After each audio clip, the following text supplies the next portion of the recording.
PSX investors के लिए एक बैड न्यूज़ आ चुकी है।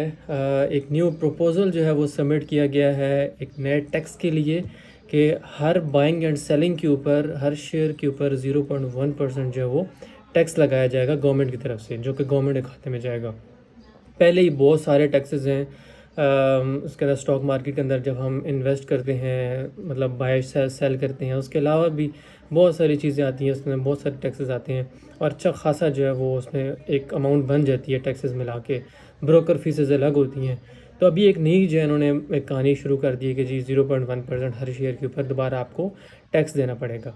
अब है ये कि जब अब सिंपल चीज़ ये कहूँगा कि जब आप कोई शेयर ख़रीदेंगे तब आपको टैक्स देना पड़ेगा। जब आप उसको सेल करेंगे दोबारा टैक्स देना पड़ेगा। पहले इस तरह सिर्फ़ और सिर्फ ब्रोकर की फ़ीस होती थी बाय सेलिंग पे।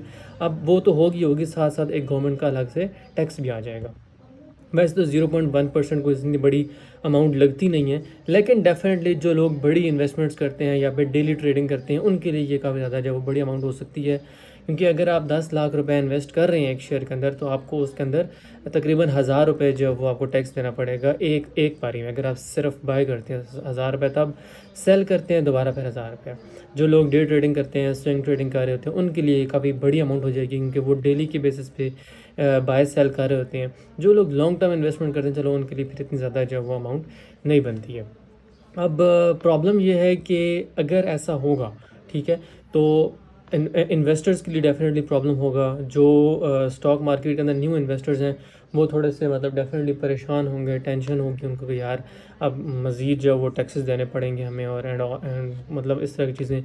और अगर ये प्रपोज़ल एक्सेप्ट हो जाता है तो स्टॉक मार्केट के इन्वेस्टर्स के अंदर जो है, इन्वेस्टर्स के लिए 2026 का सबसे बड़ा जो है वो टैक्स चेंज आएगा इसके अंदर, इसके थ्रू। और मतलब डेफिनेटली लोग जो होंगे वो इन्वेस्टमेंट थोड़ा सा कम आ सकते हैं, थोड़े से ग्रोथ कम हो सकती है। उनके एक्सपेक्टेशंस जो हैं वो इस साल 2 लाख जो है ना, 2 लाख पॉइंट्स टच करने की है स्टॉक मार्केट की। लेकिन इस अगर ये हो जाता है तो मेरे अंदाजे के मुताबिक अगर ये प्रपोज़ल एक्सेप्ट हो गया तो डेफिनेटली ग्रोथ में जो है वो थोड़ी सी कमी देखने को मिल सकती है, थोड़ी सी स्लो ग्रोथ देखने को मिल सकती है। और टेंशन तो डेफिनेटली होनी ही होनी है। बाकी अब आप बताएं कि अगर कि आपका क्या ख्याल है, क्या ये टैक्स जो है वो होना चाहिए, 0.1% ऑन पर शेयर टैक्स होना चाहिए या नहीं होना चाहिए, और अगर होगा तो उसके क्या क्या नुकसानात हो सकते हैं।